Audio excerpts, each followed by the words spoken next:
बहुत दिन से मुझे कुछ अनकहे अल्फाज ने बेचैन कर रखा है। मुझे सोने नहीं देते,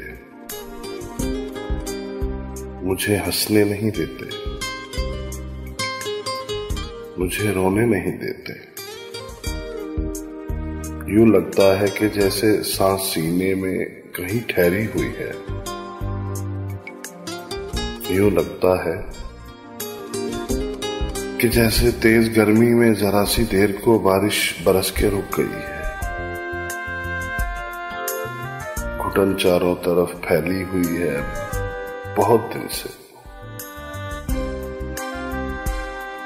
मेरी आंखों में सपनों की कोई डोली नहीं उतरी। बहुत दिन से ख्यालों में दबे पांव कोई अपना नहीं आया।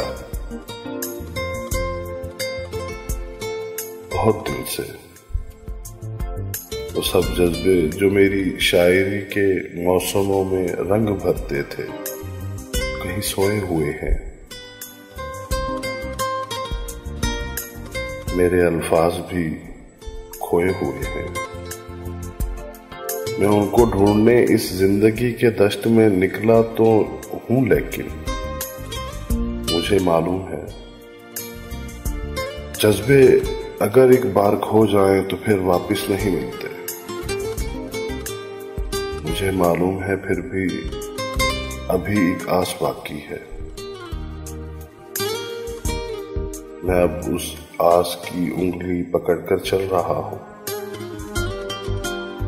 बज़ाहिर शबनमी ठंडक मुझे घेरे हुए है, मगर मैं जल रहा हूं।